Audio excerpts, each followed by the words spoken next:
Friends, நான் வந்து சரண்யா. இது என்ன அப்படின்னா, நேற்று வந்து அம்மா ஊருக்கு போயிருந்தேன்ல, அங்கே வந்து பாப்பா விளையாடிட்டு இருந்தா. அதை வந்து சில கிளிப்பு எடுத்து வச்சுருக்கேன். அந்த வீடியோ தான். அதோட வந்து இந்த எங்கள் அம்மா ஊரில் வந்து ஒரு கோவில் இருக்குது. அந்த கோவிலையே நான் எடுத்திருப்பேன்.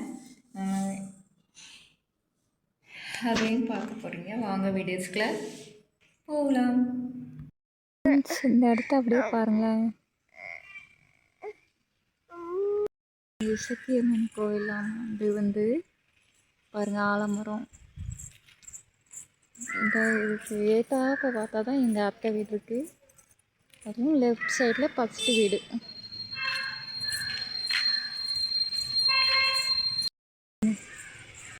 பாருங்கள் ஃப்ரெண்ட்ஸ், இதுதான் இசக்கியம்மன் கோவில்.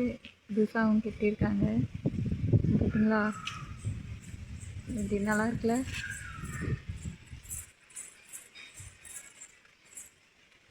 இந்த ஊரில் இருக்குது. பாருங்கள் ஃப்ரெண்ட்ஸ், இந்த மொத்த கோவில் பெரிய கோவில் ஃப்ரெண்ட்ஸ். கொஞ்சம் பெரிய கோவில் தான். இங்கே பாருங்கள், இசக்கியம்மன் கோவில். இது வந்து இசக்கியம்மன் கோவிலும் சொடலமாட சுவாமி இதுவும் இருக்குது. இசக்கியம்மன் கோவில் தனி, இது தனி.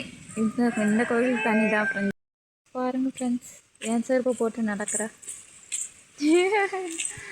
வருஷா வச்சு பொண்ணு குட்டி குட்டி தங்க திரும்பி ஓடிவா ஓடிவா ஓடிவா. அம்மாட்டவா அம்மாட்டவா அம்மாட்டவா அம்மாட்டவா ஓடிவா.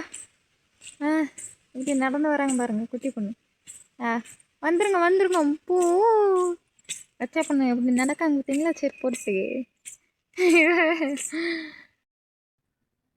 வருஷாமா வருஷாமா என்ன பண்ணுறீங்க? அப்படின்னா என்ன கையில் வச்சுருக்கீங்க? என்னது இது? என்னது வருஷமா? கொண்ட அம்மாட்டத்தா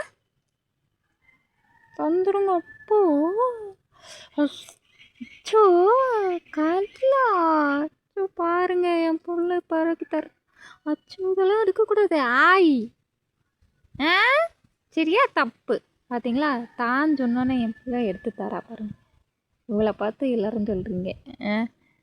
அதெல்லாம் என் பிள்ளை என்னைய மாதிரிங்க. நான் வந்து லேட் பிக்கப் தாங்க.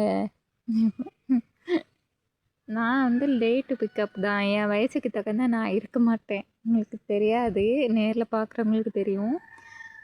எனக்கு 27 வயசு ஆகுது. ஆனால் 27 வயசுக்கு அந்த அந்த பொண்ணு மாதிரி தெரியாது, சின்ன பிள்ளை மாதிரி தெரியும் என்னைய பார்த்தா. அதே மாதிரி தான் நம்ம வருஷா பாப்பாவும் என்னைய மாதிரி. அதனால் ஒன்றும் பிரச்சனை இல்லைன்னு தோணுது. இருந்தாலும் உங்களுக்காக ஒரு தடவை ஆஸ்பத்திரி கூப்பிட்டு போய் பார்க்கலாம், என்னென்னு டாக்டர்கிட்ட கேட்டுக்கலாம்.